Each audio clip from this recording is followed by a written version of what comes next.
Retour sur une saison de Bistro Liberté, 78 thèmes abordés avec 26 personnalités, 10 politiques allant de la droite aux Républicains, en passant par la droite hors les murs, le Rassemblement national ou Debout la France. Parmi les invités aussi 6 écrivains, un journaliste, un syndicaliste, 2 militaires et 2 militantes associatives. Et face aux personnalités qui ont franchi la porte du bistrot, une équipe au total de 17 sociétaires, 2 réalisateurs, Benjamin Nicolas et Raphaël Daudeville, 2 ingénieurs son, 4 caméramens, un producteur, Arnaud Soyer, et un dessinateur, Ignace. Je vous propose de retrouver 20 minutes de bons souvenirs puisés parmi les émissions en attendant de vous retrouver pour un bistrot quelque peu remanié, peut-être plus pétillant. Ce sera le 7 septembre prochain et de tout cœur, bon été sur TV Liberté bien sûr. Est-ce qu'on est capable de construire une Europe politique digne de ce nom, qui ne soit pas un machin bureaucratique qui impose des décisions hors de toute logique et des intérêts nationaux? Ça, c'est un vrai sujet. Il y a des pays européens qui réfléchissent hardiment en ce moment. Je pense à la Hongrie de Viktor Orban, par exemple. Je pense à des petits pays comme la Slovaquie aussi qui réfléchissent très sérieusement. Et ça, c'est très intéressant à regarder. L'aspect militaire, il vient derrière. L'armée en soi, la défense en soi n'est pas un but si c'est pas porté par un vrai projet politique, une grande politique. Bon. Donc moi, aujourd'hui, ce que je vois, c'est que le rêve d'Union européenne, de défense européenne est un rêve pieux là aussi, qui repose d'ailleurs sur les capacités militaires de la France et rien d'autre. Parce que aucun autre pays européen, en particulier l'alter ego que se veut être l'Allemagne, n'est capable de ça, même si elle en a des envies.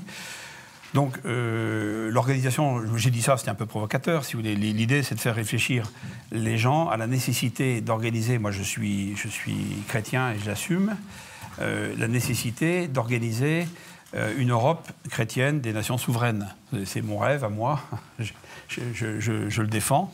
Et je dis donc la Russie en est un bon exemple aujourd'hui, la Hongrie, la Pologne aussi. La Pologne et les pays baltes ont une peur phobique de la Russie. C'est une question d'histoire. Il ne faut jamais ignorer l'histoire, évidemment. Mais il faut aujourd'hui arriver à faire comprendre aux gens que les choses évoluent et que la Russie d'aujourd'hui n'est, à mon avis, pas l'ennemi de la Pologne ni des pays baltes. Et pourquoi ce ne serait pas un salaire paternel? Pourquoi vous ne parlez que des femmes tout à l'heure, à croire que nous les hommes... Parce qu'un jeune enfant a besoin de sa mère. Pardon, voilà, c'est sûrement... Fout, non, pas du tout.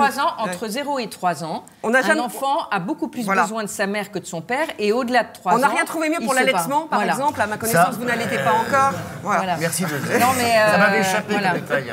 Heureusement que vous êtes là. 3 ans d'allaitement, ça fait long, mais ça fait des beaux petits, ça fait des beaux petits. Ce que je veux dire, c'est qu'un pays qui ne fait plus d'enfants est un pays qui est en train de mourir. Ah, c'est sûr. C'est ça. Non, mais c'est ça le problème. C'est ça le problème. Je pense que c'est pas Donc on n'est pas dans... Voilà. Non, mais c'est l'argument d'Angela Merkel qui dit l'Allemagne aujourd'hui. L'Allemagne, elle est en train. Mais non, mais attends, les pays occidentaux comme ça, ils sont en train de crever, tout simplement. Ils sont en train de crever. Excellent. Non, mais c'est ça que vous nous dites. Excellent. C'est pas la preuve de la puissance. Non, sauf qu'il faut des bras. Ne faites pas dire ce que j'ai pas dit. Mais si, c'est ce que vous avez dit. Non, j'ai pas dit ça. Si, vous avez dit, j'ai pas besoin. Il n'y a pas besoin du nombre. C'est pas parce que vous avez un beau micro que vous devez dire des contre-vérités à travers ce micro. Non, mais par contre, vous dites quelque chose d'intéressant derrière tout ce tissu de... Ça vous change. Voilà. Donnez-lui toujours ce micro. Ça fait un partout, là, parce qu'il y a eu en coulisses déjà un point pour vous. On n'a pas dit les mettre entre eux, hein. On a dit les détenir de façon particulière. Voilà, pas qu'ils puissent discuter entre eux, téléphoner à l'extérieur et appeler la Syrie. Hein. C'est pas ça qu'on a dit. Hein. Il faut qu'il y ait des mesures particulières contre eux. La solution particulière qui est évoquée, il faut en renvoyer effectivement, de les mettre à l'écart, loin. Bon, effectivement, il y avait Cayenne, il y avait la Nouvelle-Calédonie. Déjà, il y en a qui ne devraient pas être ici, déjà. Les fichiers S, avec double nationalité, tout ça devrait être expulsé. Ne devraient pas y être, et beaucoup de gens qui les imams radicaux expulsés. Voilà, mais il faut prendre le problème à la base aussi. Je pense qu'il y en a beaucoup qui ne devraient pas être là. Voilà. Et pour lesquels on paye actuellement. Alors cela dit, même une salle de gym pour quelques... Oui, enfin là, on est en plein délire. Je comprends effectivement qu'ils préfèrent quitter les prisons kurdes pour venir dans les... On est bien d'accord. C'est pour ça que... Comme quoi leur engagement était quand même assez limité. Ils partaient pour mourir, mais finalement, comme c'est la fin du jeu vidéo, game over, finalement, la France, c'est pas si mal. Bien sûr. On n'aura plus la filiation entre l'homme et la femme, donc j'ai créé à ce moment-là... L'avenir pour tous. Bravo! Vous avez vu, je suis L'avenir pour tous, vous suivez tout. J'ai vu, vous êtes venu d'ailleurs avec des militants de l'avenir pour tous, avec Xavier Bongibaud, qui vous suit depuis le départ dans cette aventure. Mais parce qu'il a monté le mouvement en tant qu'homosexuel. Vous savez que Xavier, qui est là, où es-tu Xavier? Que je salue, je vous demande de l'applaudir d'ailleurs, bravo. De l'autre côté du ciel. De l'autre côté du ciel. Il est en face. Xavier, qui était un militant plutôt, où tu étais UMP, il a lâché Valérie Pécresse. Il est courageux quand même, ce garçon. Hein. Eh bien, pour annoncer sur toutes les télés à Canal qu'il était en fait homosexuel pour défendre le mariage entre l'homme et la femme. Est-ce que ça, c'est pas subversif, Martial? Eh bien, merci. Alors... Attendez. Non, mais il faut que je vous pose encore des questions et ça avance. Hein. C'est que ses parents ne le savaient pas. Et que son grand-père, il s'est étranglé. Vous savez pas qu'il était UMP? Mais non.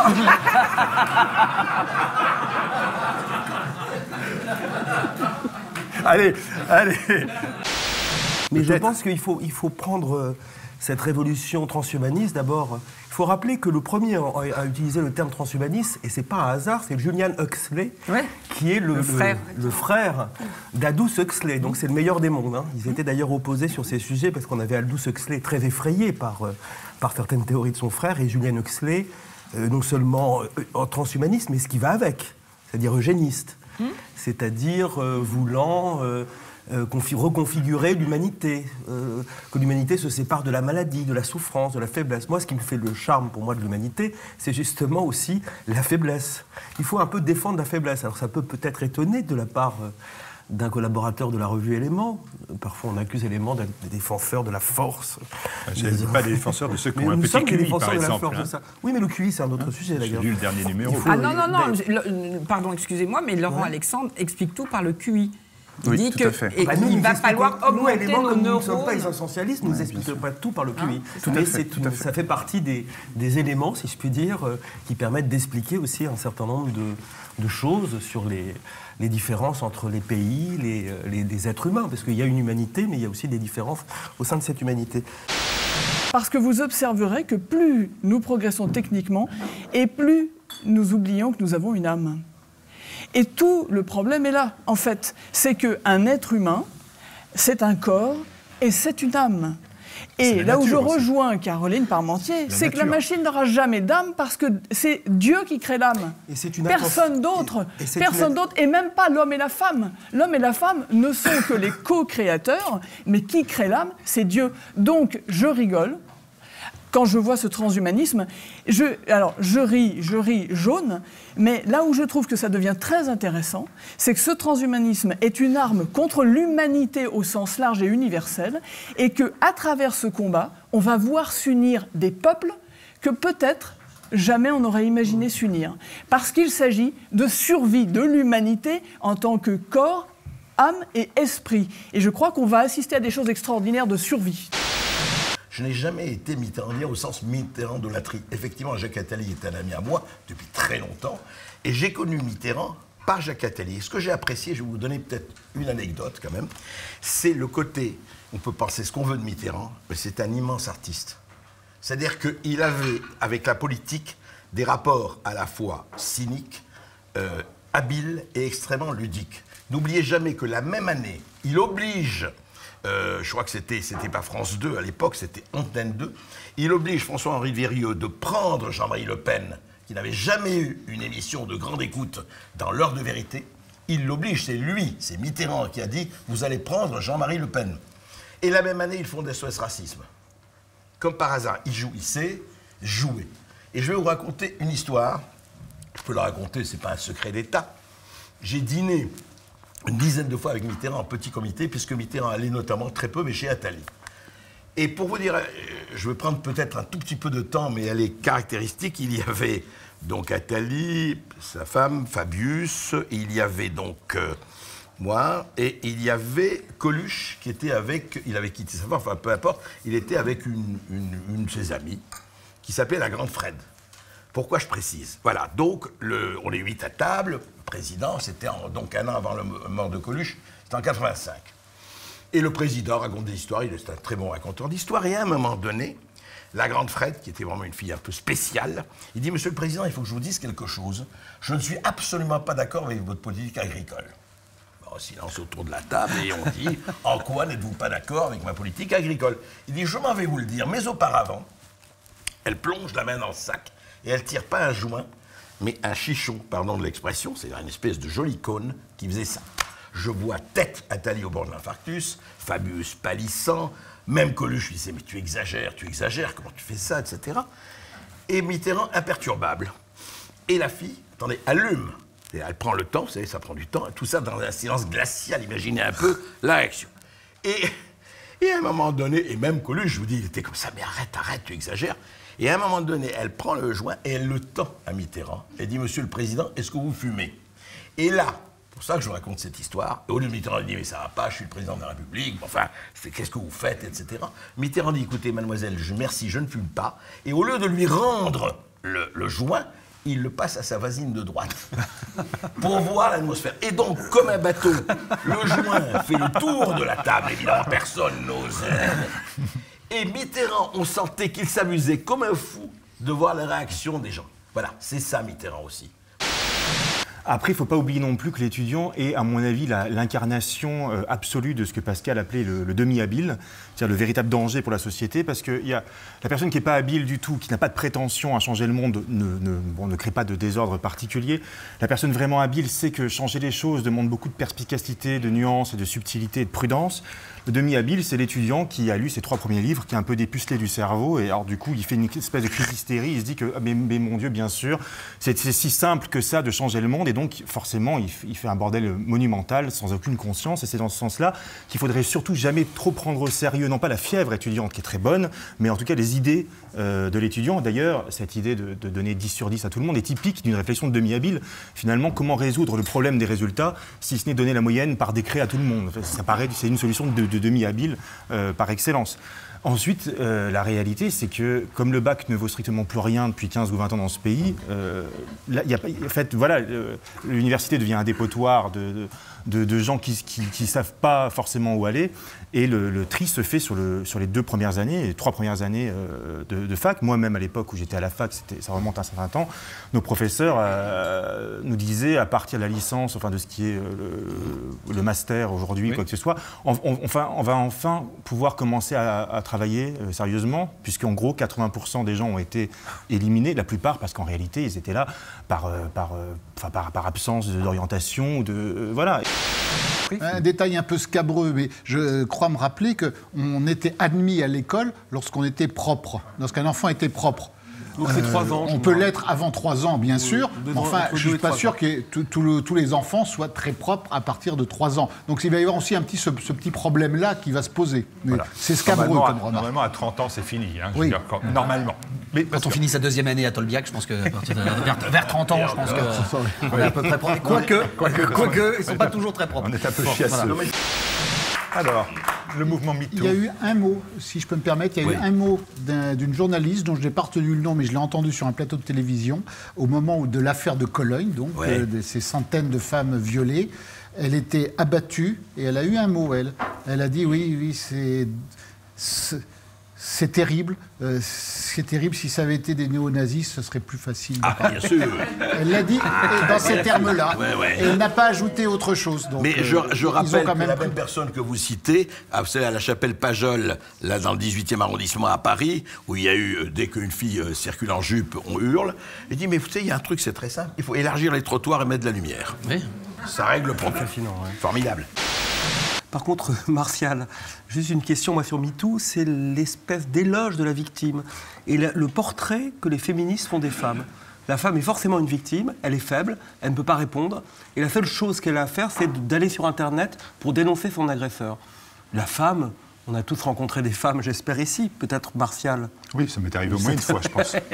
Très bien, mais la femme, le portrait qui est dessiné par, quand on on parlait de Caroline de Haas tout à l'heure, c'est une sorte d'oie blanche qui ne peut pas répondre. Quand un homme lui tient un propos vulgaire en disant « j'ai envie de ton cul », par exemple, qui est vraiment très vulgaire. Non, mais je cite cette phrase horrible. Il dit ça à Martial. Non, mais Martial. Il ne l'aura pas. Je sais pas, moi, je ne sais pas. Je me dis la question, je me dis clairement. Martial, je cite cette phrase. Une campagne. Je cite cette phrase. Seulement. Je ne permettrai pas. Je cite en l'occurrence cette phrase, puisque c'est la phrase qui a été reprochée à un pauvre garçon qui a été jeté à la vindicte par la première fille qui a lancé Balance ton porc. Sarah Muller. Sarah Muller, exactement. J'ai utilisé le terme radical à l'instant, et je le maintiens dans votre approche, par exemple, de l'islam. Ainsi, pendant la campagne présidentielle, vous avez qualifié l'islam d'incompatible avec la République, et vous avez même validé le terme de grand remplacement, en vous rappelant, puisque vous êtes le délégué national aux études et aux argumentaires, qu'il ne vous a pas échappé que le Front National, un temps, a évoqué l'islam laïcisé par les Lumières comme étant compatible avec la République. Comment on arrive à tenir un discours différent de celui que le Front National proclame? Je crains, si je puis me permettre, que votre propos ne soit pas complet. J'ai effectivement dit que l'islam était incompatible avec la République, mais j'ai très clairement appelé à ne pas le confondre avec les musulmans. Issu moi-même d'une culture orientale, d'une culture arabe, j'ai évidemment énormément d'amis musulmans qui n'ont rien à voir avec ni le terrorisme, ni l'islamisme, etc. Mais si on s'en tient, si vous voulez, à une approche philosophico-religieuse, on sait très bien, et d'ailleurs c'est quelque chose qui n'est pas nouveau, puisque le général de Gaulle lui-même l'avait compris, c'est que l'islam est plus qu'une religion. L'islam est une constitution politico-sociale, politico-économico-sociale, en plus d'être une religion. Et il va de soi que dans la partie politique, économique et sociale de l'islam qui est dans le Coran, eh bien, ça se contredit avec un certain nombre de choses, de valeurs fondamentales qui sont les nôtres, l'égalité homme-femme, par exemple, les droits des minorités, j'en passe et des meilleurs, le droit de manger et de boire ce qu'on veut, voilà. Donc dans les déclarations, il n'y a pas d'incompatibilité. Donc effectivement, l'islam est incompatible avec la République en tant que matrice intellectuelle, politique, économique et sociale, mais évidemment, un musulman, en tout cas du point de vue de la République française, un citoyen musulman ne se résume pas à sa religion. Je repose ma question, ces frappes, elles sont justifiées, elles sont légitimes? Oui, moi je pense, et je ne suis pas du tout d'accord avec ce qui vient d'être dit là, et c'est pour ça d'ailleurs que vous m'avez invité, je pense. Oui, absolument. Voilà, j'ai vu sur Twitter, vous n'étiez pas d'accord. Je me suis dit, si Jacques n'est pas d'accord, je suis. On va pouvoir s'amuser. D'une part, tout à fait, voire scandalisé par le fait que la droite, en général, c'est d'ailleurs la droite LR plus la droite Front National, etc., est au garde à vous devant la propagande de Poutine et de Bachar el-Assad. Donc ces frappes, en fait, ont lieu à 4h du matin, heure française. À 8h du matin, vous vous réveillez, vous regardez sur Twitter, tout le monde dit la même chose. Tout le monde sait qu'il n'y avait pas de preuves. Personne n'a de preuves qu'il n'y avait pas de preuves, mais tout le monde sait que les missiles ont été arrêtés, parce que ça, c'est de la propagande de Bachar el-Assad, de dire que 70% des missiles français ont été arrêtés, mais vous en savez rien, en fait, c'est ce qu'ils racontent eux. Moi, je préfère écouter plutôt le chef d'état-major des armées françaises, parce que jusqu'à présent, je suis français, et je pense pas que la France soit les Syriens sont en liesse, par contre, c'est sûr. Ils sont en liesse s'ils veulent, mais parce qu'on a frappé des endroits où il n'y avait personne, justement, et qu'on leur reproche d'avoir s'être mis d'accord avec les Russes, avec les Syriens avant de frapper, ça me semble plutôt à l'honneur de la France, en fait, de n'avoir fait aucun mort, ce qu'a dit Emmanuel Macron là-dessus. Et je suis stupéfait par le fait qu'il y a une partie des patriotes français qui, inconsciemment, ont pris le parti de l'étranger, en fait, et qui croient plus facilement la propagande russe et la propagande syrienne que ce que dit le gouvernement français et l'état-major français. Alors moi, c'est peut-être parce que je suis une famille de militaires, mais à l'extérieur, en fait, quand la France joue à l'extérieur, peu importe quel est le président de la République, quel est le régime, en fait, on est censé avoir une loyauté d'abord vis-à-vis de son pays et vis-à-vis de ce qu'on fait, plutôt que de taper dessus. Et je ne vais pas citer son nom parce que, comme disait Debord, je ne suis pas un journaliste de gauche, je n'ai jamais dénoncé personne, mais il y a un ancien député français républicain qui est toujours élu aujourd'hui, réélu comme maire d'une petite commune, qui s'est réjoui sur Twitter que les systèmes antimissiles russes aient été assez forts pour arrêter les missiles français. Alors, en temps de guerre, enfin là on n'est pas en temps de guerre heureusement, mais ça s'appelle de la haute trahison quasiment, ça, en fait. C'est-à-dire que vous vous réjouissez que l'adversaire arrête vos missiles, en fait. Donc je suis scandalisé par cette... Opération Hamilton. Pour en revenir à Emmanuel Macron... Il lui a permis d'habiter Place des Vosges. Emmanuel Macron... Oui, c'est vaudalise beaucoup moins. Quoi. Pour revenir à Emmanuel Macron, non, il bénéficie déjà d'une chance extraordinaire. C'est qu'il passe après Nicolas Sarkozy et François Hollande. Ils sont quand même deux parangons. Je trouve plus les mots, c'est même plus de vulgarité. Mais à côté, Cyril Hanouna, une stature gaulienne. Donc, du coup, Emmanuel Macron passe pour un Hollande plus que Sarkozy. Pour un chef d'État. Et déjà, il parle français correctement, ce qui n'était pas le cas des autres. Enfin, il parle surtout arabe et anglais. Hein, mais on sent chez lui des aspirations contradictoires. Et en même temps, c'est celui qui fait preuve d'un mépris social, mais digne des comédies d'Ettore Scola. Quand on dit la guerre du Nord, on croit ceux qui ont réussi et ceux qui ne sont rien. On ne dit pas ceux qui n'ont rien, ceux qui ne sont rien. Et en même temps, son discours à Orléans sur la Jeanne d'Arc, on sent qu'il y croit, qu'il a presque envie d'y croire, et peut-être même qu'il est sincère. Non. Alors, je suis d'accord avec ce que disait de Vivon à l'instant. C'est un peu il fait entendre le... Ça peut être de la mise en scène, c'en est sûrement, mais il n'est pas interdit de laisser une petite chance au produit, comme on dit. En revanche, on a quand même l'impression que Emmanuel Macron, c'est un peu le syndic de faillite, effectivement, d'un système à bout de souffle. Vous parlez de l'ancien monde. C'est vrai que ce monde de libéralisation mondialisée, ça commence à devenir un petit peu vintage. Hein. C'est les années 80. C'est ça. C'est Culture Club, Durand et Jeanne Masse. C'est un petit peu vieux, tout ça. Quoi. Et le top 50 de Marc Toesca. Voilà. Pour les plus vieux d'entre nous. C'est ça. Mais cela dit, on ne peut pas le comprendre. Je pense qu'il y a une complexité chez le personnage Macron. C'est un personnage très ambivalent. Et à sa façon, c'est un néo-populiste. Hein. Exactement. Il a fait une campagne, c'était pas Beppe Grillo, le mouvement 5 étoiles, mais on n'était pas très très loin en ce sens où l'homme, le jeune inconnu, mais qui n'est pas tant que ça, qui vient de nulle part, mais on sait quand même d'où il vient, qui s'est fait tout seul, on sait aussi qui l'a fait, qui se présente comme le pur produit anti-système, alors qu'à la main, qui dit « Ah là, il exagère un petit peu, parce que s'il y a bien un pur produit du système, c'est Macron ». Mais tout ça passe parce qu'il y a une fascination des journalistes, et c'est vrai qu'on sort de deux quinquennats qui sont tellement ubuesques, catastrophiques, qu'on se dit « Après tout, pourquoi pas ?» En réalité, la droite et la gauche ne sont plus la droite et la gauche au sens politique. C'est-à-dire qu'en fait, et la droite et la gauche ont jeté par-dessus bord tout ce qui faisait la droite historique, c'est-à-dire par exemple la souveraineté nationale, l'identité nationale, ça a été jeté par-dessus bord le parti qui était censé incarner la droite. Et la gauche, c'est pareil. La gauche du Parti socialiste. Vous voulez récupérer quoi à gauche ? Exactement. Qu'est-ce que vous voulez récupérer à gauche ? La gauche a trahi le peuple et la droite a trahi la nation. Donc, si vous voulez, les termes de gauche et de droite... Mais ça demeurera dans l'esprit des gens. Qu'est-ce que vous voulez ? La droite et la gauche, ça parle pour les gens. Pour nous, on sait très bien que le mot gauche et droite, la mondialisation a tout brouillé. Mais vous voulez arriver au pouvoir ou pas ? Nous ne sommes pas... Non mais répondez-moi, vous voulez arriver au pouvoir ou pas ? Bien sûr, mais vous voulez le second tour à 45%, à 48% ? Nous sommes pour l'union des droites, mais nous ne considérons pas qu'il faille s'arrêter là, c'est clair. Tout le monde dit ça, même Wauquiez dit je prends des électeurs de gauche s'ils veulent, mais ok, d'accord, vous pourrez parler aux électeurs de gauche, vous parlerez à tous les Français. N'importe quel candidat dit ça, parler à tous les Français. Mais là, vous n'êtes pas encore en campagne présidentielle. Vous êtes en train de rassembler le socle électoral sur lequel vous allez bâtir demain la campagne présidentielle. Tout à fait. Donc, dites que vous êtes, dites par vous et tout votre parti politique, que vous êtes pour cette union de la droite, pour qu'enfin cette union aboutisse. Qu'est-ce que je crois que je l'ai avoir dit 3 fois. La preuve que non, c'est que si je continue à vous... Mais non, mais justement, c'est que c'est totalement clair. Vous n'entendez que ce que vous voulez entendre. Je vous dis simplement que pour nous, c'est pas un aboutissement.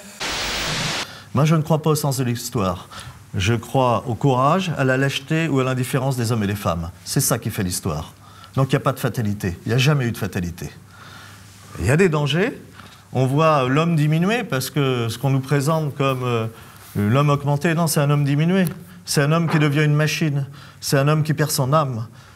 C'est un être humain qui perd ce qu'il est, qui redevient matière, et uniquement matière. Je ne souhaite pas cette société, et je crois qu'elle est souhaitable pour personne. On le voit d'ailleurs dans ceux qui ont... relisons Orwell, relisons sur cette société, qui ont été pensés, imaginés. Ou alors, c'est effectivement... la victoire de l'homme amélioré tel que les communistes le voyaient, et on a vu ce que ça donnait. C'est le surhomme tel que les nazis le voyaient, et on a vu ce que ça donnait. C'est absolument pas la société que je souhaite, que je veux construire, c'est cette société que je continuerai à combattre C'est pour ça que je me dis chrétien. Parce que je pense que l'être humain n'est pas que matière. Que tous, on a une partie de transcendance. Alors, on peut avoir la foi ou pas la foi, mais enfin, qui n'aime pas? Qui n'aime personne? Et ça, c'est pas matériel. Qui peut me peser l'amour, me le mesurer, me le chiffrer? C'est impossible. Et pourtant, il n'y a pas un être humain qui peut vivre sans amour. J'ai adoré, adolescent, Noir Désir. Moi, ce qui était dit, c'est vraiment le plus grand groupe de rock français après les Berruyers Noirs. C'était un téléphone un peu énervé, voilà, oui, rien de plus. Après les Berruyers Noirs, qui est hors catégorie, évidemment, comme chacun sait. Elmer Full Beat, c'était quand même autre chose. Bon, je préférais Noir Désir, adolescent, j'adorais. En revanche, le Bertrand Cantat m'a toujours ennuyé. Comme l'a dit... il y a un côté curé de gauche. Oui, oui, c'est ça. Comme l'a rappé Orelsan, l'inventeur du fameux verbe Marie Trintignant, écouter des chanteurs faire la morale, ça me fait chier. Bah ouais, ça me fait chier. Ça m'a toujours fait chier, en fait. J'ai jamais apprécié ces prises de position, même si au fond, sur le fond, je les partageais, mais je n'avais pas envie. Je sais pas, je trouvais ça un peu ridicule. Ce côté Bono, un peu. Ce côté Bono beauf. Ça vous marchait pas. Vous ne parlez pas quand il abordait la scène avec des séances de chamanisme où il alternait trans et période plus calme. Non, mais son côté pour Jim Morrison, mais voilà, le talent en moins. Voilà. Son côté Jim Morrison palois était rigolo. Voilà. Après, ces prises de position politique, bon, ça m'indifférait. Je le préférais dans son rôle de Jim Morrison palois. Pour le reste, sur le fond, ça pose évidemment la question de la réinsertion des condamnés, des anciens détenus, a fortiori, la difficulté a fortiori après une peine criminelle. Moi aussi, je suis du même avis que Joseph Touvenel. Moi, je suis pour la liberté par principe. La liberté, moi, j'ai adoré Noir Désir, mais c'est un peu comme avec Renaud depuis qu'il est devenu de droite, c'est-à-dire que j'ai aucune envie d'aller voir Noir Désir, enfin Bertrand Cantat sur scène. J'ai pas envie d'acheter ses disques, j'ai même pas écouté ses dernières chansons. Je m'en fiche complètement. Moi, ça m'a choqué ce qui s'est passé. Et Bertrand Cantat ne m'intéresse plus. Mais ce côté, cette volonté d'interdire, ce refus de l'expression. Hier, Cantat, c'était pas un ancien maçon qui, parce qu'il est devenu célèbre après un fait divers, un peu à la Jawad finalement, qui d'un seul coup aurait une exposition liée à sa condamnation. C'était une énorme star avant l'épisode Marie Trintignant, et il fait son métier, c'est-à-dire chanter des chansons sur scène. Voilà, il a repris son activité professionnelle antérieure à sa condamnation. Bon, il n'a pas tiré de gloire particulière, bien au contraire de ce qui s'est passé, fort heureusement. Pour le reste, je crois que ce qui est en train de se passer avec ces mouvements qui s'opposent à lui et qui souhaitent le censurer et l'interdire... mouvements féministes. Non mais écoutez, moi je ne me rattache à aucun mouvement en particulier. Non mais ce sont vos amis, ce ne sont pas les miens. J'ai le droit de faire le tri. J'ai un droit d'inventaire sur mes amis, pardon. Pardon, je ne pense pas. Le simple fait que moi, je sois ici avec vous, montre bien que je ne suis pas exactement l'ami de tous, de tout ce qui se passe à gauche, à 100%, de tous les courants. Quand vous voyez des féministes en train de cracher sur le visage de Bertrand Cantat... Ça me déplaît profondément parce que je crois que le combat qui est mené à cet égard n'est en aucun cas celui noble et nécessaire de la lutte contre les violences faites aux femmes, mais juste cette passion humaine trop humaine de punir, point. C'est comme... quand il y avait des exécutions publiques, on se réjouissait. Quand il y a des opportunités de lynchage, ici ou là, d'un individu physique, j'entends, comme ça peut se passer, comme ça a pu se passer en France. Voilà, on est à Montfaucon, au gibet de Montfaucon, et on regarde et on jouit. On jouit de la punition, on jouit de la façon dont on peut affliger au maximum un individu. Et c'est ça dont il est question. C'est certainement pas ce qu'il va pas aller faire. D'accord. Hier, ça donne aucune gloire aux violences faites aux femmes, le fait que Bertrand Cantat chante des chansons. Il chante pas des chansons à la gloire des violences faites aux femmes. C'est pas ça le sujet. Donc on interdit pas. La passion de punir. Point. Comment ? On n'interdit pas que Bertrand Cantat chante. Évidemment qu'on l'interdit pas. Les gens sont libres. On interdit Dieudonné ? Mais non plus. Bien évidemment qu'on n'interdit pas Dieudonné. Moi, j'ai un problème par principe avec toutes les formes de lynchage public et d'interdiction de concert, puisque... Enfin, le lynchage public, c'est Marie Trintignant qui l'a, en privé, subi le lynchage, parce que 36 coups, dont 4 au visage, c'est pas rien. Martial, il a été condamné. Non, je vous dis ça. Martial, il a été condamné, il a fait un temps de prison qu'on peut trouver court, peut-être trop clément, mais il a été condamné. On ne peut pas à la fois... Ça fait 1 année pour 5 coups. Oui, mais il y a aussi des criminels qui font peu d'années par rapport aux crimes qu'ils ont opérés. C'est le principe principe de l'état de droit, ou alors on fait une totale réforme de la justice et on considère que c'est si on donne 50 coups de couteau, on a 50 années de prison ou peut-être 100 si le crime est plus fort. C'est une réflexion qu'on va avoir. Non, le problème, c'est toute forme d'interdiction de concert, j'y suis hostile par principe, même que ce sont des gens avec lesquels je ne partage pas d'idées, puisque j'ai des amis qui, eux, ont essayé de faire des concerts, qui ont subi les interdictions de concert ou les demandes d'interdiction de concert qui étaient généralement ceux des plus proches de Bertrand Cantat à Noir Désir. Donc je sais ce que veut dire l'interdiction de concert, l'interdiction de salle, pour me réjouir du fait que ça toucherait quelqu'un avec lequel j'ai peu d'affinité. D'autre part, c'est juste effectivement cette espèce de climat hystérique qui devient insupportable sur certaines questions. Et puis moi, ce que je constate, c'est que ces dites féministes, notamment Oser le féminisme, sont vent debout contre Bertrand Cantat est là une figure médiatique, et c'est très facile de faire une figure médiatique, mais par contre je ne les entends pas sur ce dont on parlait, notamment M. Touvenel, plus près avant dans l'émission, sur ce qui s'est passé à Telford ou à Rotherham, au Rochdale, en Grande-Bretagne, c'est-à-dire ce viol systématique de jeunes filles qui ont été réduites en esclavage, prostituées, droguées par des gangs d'immigrés pakistanais et bangladais. Là, on ne les entend pas, comme on ne les a pas entendus pour ce qui s'est passé à Cologne. Donc je trouve que c'est un peu facile de trouver une espèce de victime expiatoire médiatique parce qu'elle s'appelle Bertrand Cantat et parce que c'est facile, parce qu'effectivement, eu égard à ce qu'il a commis, il n'y a personne pour défendre Bertrand Cantat. Est-ce que vous considérez, Charlotte, que si les syndicats sont finalement peu représentatifs, ils sont quand même très légitimes ? Ils sont légitimes dans la première définition que j'ai dit, c'est-à-dire pour lier, effectivement. Mais ils ne peuvent pas être c'est dans légitimes. Le dialogue social. Quand lié, c'est le dialogue social, c'est ça que vous évoquez, c'est cette notion-là. En fait, il y a aussi la question du travail qui m'a intéressée dans ce qui a été dit. C'est que vous avez dit à un moment, le travail, finalement, c'est le labeur, il peut être bénévole, etc. C'est la volonté du travail. On le voit bien aujourd'hui. Il y a une espèce de dérapage, on va dire. Enfin, j'aime pas trop ce mot-là parce qu'il recouvre beaucoup trop de choses. Mais quand, finalement, la défense de droits, d'acquis, qui sont juste défendus pour ça, c'est-à-dire qu'ils ne prennent même pas le temps d'expliquer pourquoi certains sont légitimes et pourquoi certains ne le sont pas. Un privilège n'est pas un gros mot. On peut discuter, il y a des privilèges qui sont absolument légitimes, il y en a d'autres qui doivent être remis en cause pour le bien commun. C'est évidemment un mot qui a disparu du discours, notamment de la CGT ou de la CFTC. Mais si effectivement... D'été. Comment ? La CFDT. C'est la CFDT, pardon. Mais si effectivement le but c'est le bien commun, alors on peut défendre effectivement le travail. Mais on voit bien aujourd'hui que finalement la valeur du travail est abandonnée au profit de la défense coûte que coûte de droits individuels qui ne sont pas nécessairement légitimes. C'est pas parce qu'un droit est acquis qu'il est nécessairement légitime. Et là, pour le coup, il y a des choses qui changent, il y a des choses qui doivent être remises en question. Et c'est pour ça, en fait, je crois, dans le discours aujourd'hui des syndicats, ils veulent, en fait... Ils acceptent leur propre mort, c'est ça qui est totalement dingue. Enfin, leur propre mort, et c'est-à-dire que s'ils ne reveulent pas une société, en fait, avec le principe de subsidiarité, c'est-à-dire, on en revient toujours au même plan, mais c'est-à-dire que si la responsabilité n'est pas remise aux plus petits responsables possibles, alors les syndicats sont voués à disparaître. Et effectivement, c'est l'État qui prend d'abord l'ouvrier est soumis au capital, mais ça Marx l'avait bien compris pour le coup. L'ouvrier est soumis au capital et ensuite l'État reprend la main sur le capital, c'est ce qui se passe.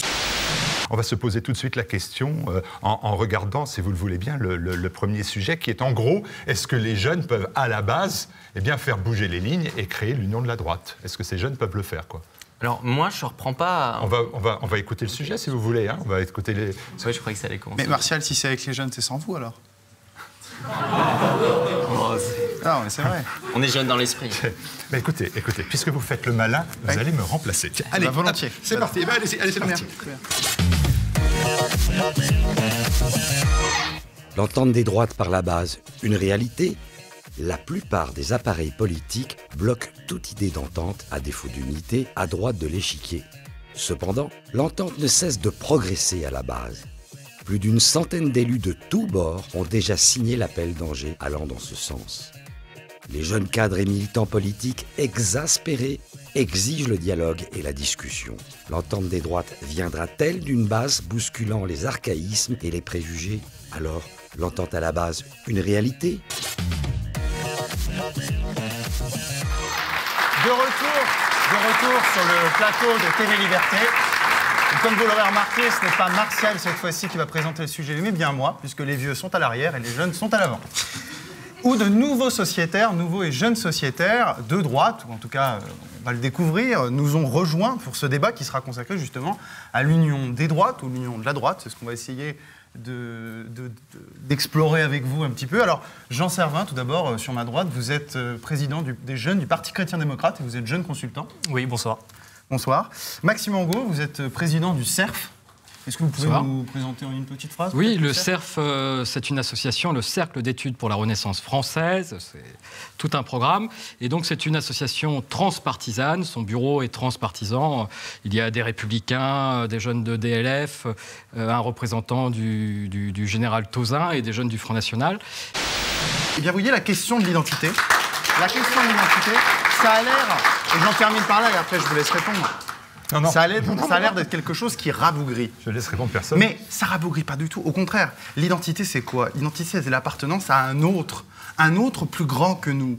Un autre plus grand que nous qui peut être notre famille, qui peut être nos ancêtres. Vous savez, on gouverne avec les morts. Hein. Les morts gouvernent les vivants, pour reprendre la phrase célèbre. Eh bien, le groupe, l'identité, la nation, vos ancêtres, et encore une fois, depuis 1000 ans qui se sont occupés de cette terre et qui n'étaient pas si nomades que ça encore il y a 100 ans, eh bien, l'identité nationale, c'est justement le respect de cette transcendance. Voilà pourquoi la vision que moi je vous oppose, mais je respecte la vôtre, hein, vous savez, moi je respecte tout le monde, c'est une vision pour moi, de l'homo, exactement. Sauf moi. C'est une vision, j'en termine par là, une vision de l'homo economicus, c'est-à-dire que de l'homme qui n'a pas de ressenti. On arrive vers un monde mécanique, vous parlez de robots, vous avez tout à fait raison, on se rapproche du monde des robots. Vous voyez bien que les gens sont de plus en plus interchangeables, les hommes et les filles se confondent, on invente tous les sexes possibles, vous savez, tous les genres possibles, bigenres, trigenres, bientôt il y aura 15 000 genres possible. Mais c'est pas un hasard si ça arrive maintenant. C'est fabuleux. Donc, j'en termine, je termine, je vous laisse en une phrase, c'est que les deux visions qui vont s'affronter pour le XXIe siècle, mais je pense pour le troisième millénaire, parce que c'est vraiment un enjeu de civilisation, c'est la question de qu'est-ce qu'est l'homme? Est-ce que l'homme est un robot qui ne pense qu'à manger, qu'à satisfaire ses besoins, ou au contraire, est-ce que l'homme est un peu plus que lui-même?